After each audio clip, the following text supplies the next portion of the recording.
Hello guys, welcome back my new YouTube channel Ktm ఈరోజు content ఏంటంటే నా bike review. నేను ఎప్పుడు కొన్నాను, ఎంత కొన్నాను, ఎక్కడ కొన్నాను, ఓల్డ్ బైకే కదా దానికి ఏంటి రివ్యూ అంటున్నారా? లేదు, అంటే ఇప్పుడైతే న్యూ మోడల్ వచ్చాయి కదా, నాది ఓల్డ్ మోడల్. చాలామందికి ఇష్టం ఉంటుంది ఆ బైకు, దాని గురించి అయితే చెప్పబోతున్నాను. ఓకే, ఇంకా మొత్తం వీడియోలో కలుసుకుందాం. Bye bye. KTM RC390 model వచ్చి 2016. ఇంతకుముందు నా దగ్గర NS 160 ఉన్నింది, 2020లో కొన్నాను. దాని అయితే అమ్మేశా, 1,05,000 అయితే అమ్మేశాను. తర్వాత ఇది పర్చేస్ చేశా. RC అంటే తెలుసు కదా, అంటే డిగ్రీ చదువుతున్నాను, అందరికి ఒక డ్రీమ్ బైక్ అయితే ఉంటుంది. అలా నాకు RC390 అనేది డ్రీమ్ బైకు. కొత్త మోడల్ వచ్చింది, ఇంట్లో వాళ్ళు తీసుకున్నారు కొత్త మోడల్, బట్ నాకైతే అంత బాగా అనిపించలేదు. దానివల్ల సెకండ్లో అయితే పర్చేస్ చేశాను. వైజాగ్లో అయితే కొన్నాను బైకు. అంటే మాది వచ్చి తిరుపతి పక్కన రైల్వే కోడూరు. తర్వాత నేను వైజాగ్లో అయితే పర్చేస్ చేశాను. తీసుకొని రీసెంట్గా 7 months ఏమో అవుతుంది. దీని రివ్యూ అందరు చెప్తారు, RC390 కొనాలంటే మైలేజ్ రాదు, 200 కొనండి, 35 అటు ఇస్తుంది మైలేజ్ అంటారు. బట్ నాకైతే నచ్చలేదు. దీని పవరు ఇది మీకు తెలిసే ఉంటుంది. దీని మైలేజ్ వచ్చి ఇప్పుడైతే 15 ఏమో ఇస్తుంది. రీసెంట్గా నేనైతే 15, హైవే మీద వచ్చి 25-30 మినిమం. దాని మీద అయితే పోదు. దీని పవరు నేనైతే 165 అయితే టాప్ స్పీడ్ పట్టుకున్నాను తీసుకొచ్చేటప్పుడు వైజాగ్ నుంచి. గుంటూరు హైవే చెప్పాల్సిన అవసరం లేదు, ఎంత బాగుంటుందో. దానిపైన అయితే లాగినాం బండి అయితే. ఇంకా నుంచి దీన్ని రీమోడలింగ్ అంటే నేనేమేమి మారుస్తానో, నా బండి వ్లాగ్స్ అవన్నీ మీ ముందర మీతో షేర్ చేసుకుందామని వస్తున్నాను. మనకు అంత గుర్తు కూడా ఉండదు. బట్ చూడండి, ఇప్పుడే నవ్వొచ్చేస్తుంది మాట్లాడుతా అంటే. ఇంకా బండి విషయానికి వస్తే, కంపెనీ వాళ్ళు వచ్చి 390 అని ఇస్తారు ఇంజన్ కెపాసిటీ. మనకు వచ్చి 373 మాత్రమే ఉంటుంది. ఇంకా మైలేజ్ విషయానికి వస్తే కంపెనీ వాళ్ళు వచ్చి 26 ఇస్తారు, బట్ మనకొచ్చి 25 రావచ్చు, లేదా 22 రావచ్చు కొన్న కొత్తల్లో. తర్వాత సర్వీస్లు అవే కొద్దీ నాకైతే ప్రజెంట్ వచ్చి 15 వస్తుంది. అంటే ఇదే ఎక్కువ అనుకోండి 390cc. ఇంకా 823 mm అంటే మిల్లీమీటర్, 820 mm అనుకోండి. బ్యాక్ సైడ్ విషయానికి వస్తే దీని టైర్స్ వచ్చి కంపెనీ నేనైతే మెచిలిన్ యూస్ చేస్తున్నాను, 150/160. ఫ్రంట్ వచ్చి 70/110. ఇప్పుడు రెండు కూడా చేంజ్ చేస్తున్నాను.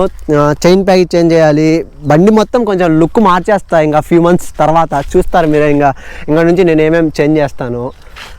ఇంకా పెట్రోల్ లీటర్ వచ్చి కంపెనీ వాళ్ళు వచ్చి 9.5 ఇచ్చారు, కానీ ఎక్కువైపోతుంది. 9 లీటర్స్ అయితే ఓకే, పర్ఫెక్ట్గా మనము ఫుల్ ట్యాంక్ అయిపోతుంది. ఇప్పుడున్న రేట్లకి 950, 1000 వేసుకోండి, అరౌండ్ 1000 పైనే మనం పట్టిస్తే ఫుల్ ట్యాంక్ అయితే. నేనైతే ఇంకా ఎప్పుడు హాఫ్ ట్యాంక్ పెట్టుంటాను పెట్రోల్ బైక్లో.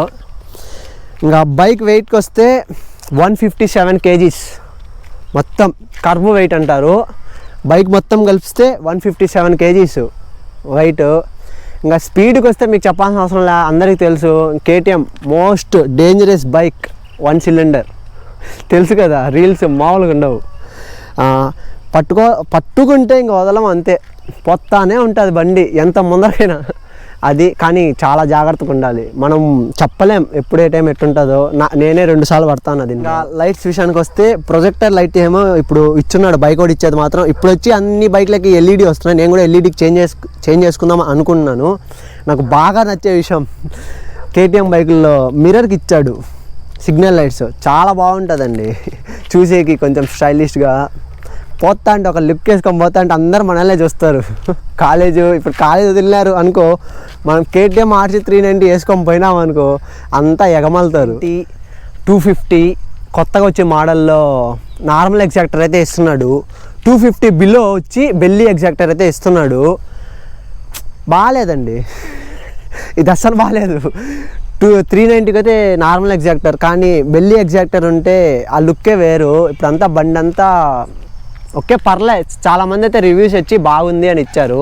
బట్ మనకి అంత ఒకప్పుడు నేను చిన్నప్పుడు ఎంత ఇంటర్ అయితే చదివేటప్పుడు ఆ బండిని చూస్తానే అదొక లోకం అన్నమాట. అంటే చూస్తుంటే అబ్బా నోరు ఆరబెట్టుకొని చూసేవాళ్ళం మేమైతే బండిని అదే పనిగా. ఇప్పుడు అంతా వచ్చి కొత్త మాల్లో చాలామంది ఫెయిల్యూర్ అయితే అంటున్నారు అంతా. బట్ బాగుంది, చాలామంది యూజ్ చేస్తున్నారు, బాగుంది. బట్ నాకు మాత్రం బియోస్ 3 2016 దీన్ని బాగా నచ్చి దీన్ని అయితే పర్చేస్ చేశాను. నా dream bike, dream come true. నా ఓల్డ్ బైక్ కూడా అమ్మేశాను, NS 160. 200 కొందాం అనుకున్నా, లాక్డౌన్ వల్ల 160 దొరికింది అప్పటికప్పుడే అనుకుంటే 160 అయితే కొన్నాను. దాన్ని అమ్మేసి ఇది పర్చేస్ చేశా. అంతకుముందు స్కూటీ కొన్నాను, యాక్టివా 6G, దాన్ని అమ్మేశాను. మొత్తానికి దీన్ని అయితే ఫిక్స్ అయినాను. ఓకే మనకైతే అట్టా సాగుతుంది. ఇంకా డ్యూల్ ఛానల్ ABS తెలుసు కదా, డ్యూల్ ఛానల్ ABS అయితే 2016 BS3కే ఇచ్చాడు. గ్రేట్, అప్పట్లోనే ఇచ్చాడంటే. స్విచ్ ఇది వచ్చి kill switch, engine kill switch. Present వచ్చి ఆఫ్లో ఉంది. ఇది వచ్చి లైట్ తెలిసిందే కదా అందరికీ. ఇది వచ్చి సెల్ఫ్. ఇంకా లెఫ్ట్ బార్కి వస్తే ఇది వచ్చి పాసు, లైట్ పాసు. ఇది వచ్చి అప్పు డిప్పు. ఇంకా సిగ్నల్ లైట్స్. ఇది వచ్చి హారను. ఇంకా అంతే. ఇంకా బ్రేక్స్ తెలిసిందే, ఇంకా బ్రేక్స్ కూడా నేను వచ్చి చేంజ్ చేస్తాను. ఒకసారి బీడింగ్ చూడండి మీరే. KTM బీడింగ్ అంటే అందరూ భయపడతారు.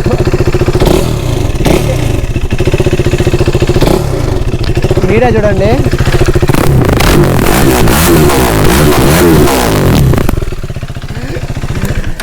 బీడింగ్ చూసి చాలా ఒకప్పుడైతే KTM బీడింగ్ అంటే పిచ్ అన్నమాట.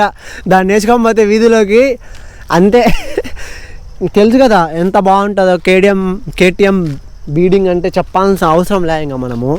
ఓకే ఇంకా GoPro వ్యూలో కలుసుకుందాం. బాయ్. మా కోడూరుని చూపిస్తా. GoPro వ్యూకి వచ్చేస్తే ఇప్పుడే కోడూరుకి అయితే వచ్చాం ఫ్రెండ్స్. ఇంకా ఇంతకుముందు అవుట్స్కట్స్ అంటే కోడూరులో మ్యాంగో యాడ్ ఉంది, అక్కడికైతే వెళ్ళున్నాము.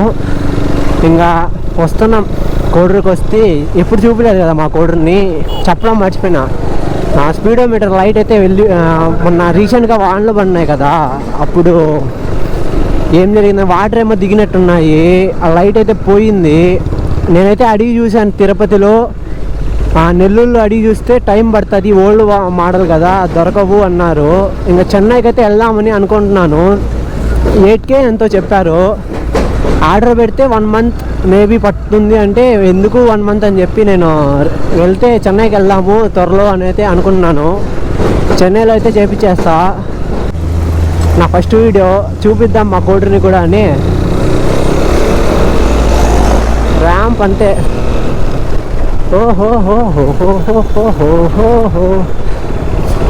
ఇంకా కోడూరుకి వచ్చేసినాం.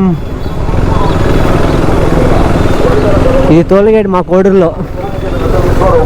తిరుపతికి వెళ్ళే బస్సులు అయితే ఆ సైడ్ ఆగుతాయి, కడపకి అయితే ఈ సైడ్ వెళ్తాము. ఇదే మెయిన్ టోల్గేట్ అంటాము కోడూరులో.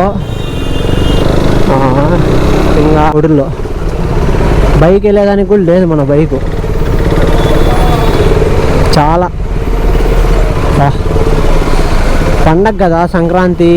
ఈ పక్కన తిరుపతి నుండి కాలేజీలో చదివే వాళ్ళంతా ఈరోజు వచ్చేస్తారు, ఎక్కడెక్కడి నుంచి అంతా ఇంకా కోడూరుకి వచ్చేస్తారు. అంటే చదువుకునే దానికి బయటికి వెళ్ళేవాళ్ళు, జాబ్ చేసేవాళ్ళు అంతా ఈరోజు రావడం, పక్కన విలేజెస్ అంతా షాపింగ్ చేయడం. దానివల్ల ట్రాఫిక్ అయితే ఎక్కువ ఉంది, చాలా ఉంది. ఈరోజు మార్నింగ్ పోలేకపోయినా తెలుసా బైక్ తీసుకొని బయటికి, అంతునింది. నిన్న నేనైతే వెళ్ళాలనుకోవట్లా, అంటే బైపాస్ వెళ్ళొచ్చు, ఏముంది మీకు చూపిద్దామనే తీసుకొచ్చా ఈరోజు. అయ్యో పాపం కాలేదు. ఈ పక్క మంగంపేట ఉంది కదండి, ఆ లారీస్ నైట్ టైమ్స్ ఓవర్ స్పీడ్తో వెళ్తుంటాయి. పాపం అట్లా ఆవుల్ని కాళ్ళు తొక్కించడం ఇలా జరుగుతుంది. నైట్ టైమ్స్ ఎక్కువ వెళ్తాయి పక్క లారీస్. మైన్ ఉంది కాబట్టి అట్లా చాలా యాక్సిడెంట్ జరిగాయి ఈ రూట్లోనే. నేను చిన్నప్పటి నుంచి చూసి చాలా డేంజర్. ఈ పక్క మాకు హైవే పడితే బాగుంటుందని ఎప్పటి నుంచి అనుకుంటున్నాము, ప్లానింగ్ కూడా జరుగుతుంది అని అయితే చెప్తున్నారు. బట్ అది జరిగే లోపల మనం చాలా చాలా పెద్దోళ్ళు అయితే అయిపోతాం. మా పోలీసు వాళ్ళు ఆపుతున్నారు. ఓకే, బస్ స్టాండ్ ఇది. ఫస్ట్ వీడియో ఎట్ట భయంగా ఉంది, చాలా అంటే చాలా భయంగా ఉంది. ఏం చేద్దాం, భయపడ. అబ్బా ఏముండవు మావా, చూస్తున్నాం మొహానే. వెనకాల మనుషులు వస్తున్నారని కూడా లే. సిగ్నల్ వేయాలి, సిగ్నల్ ముఖ్యం బిగులో. Okay friends, bye. ఈ వీడియో కానీ మీకు నచ్చినట్టయితే లైక్ చేయండి, షేర్ చేయండి, సబ్స్క్రైబ్ చేయడం మాత్రం మర్చిపోకండి. Love you, bye.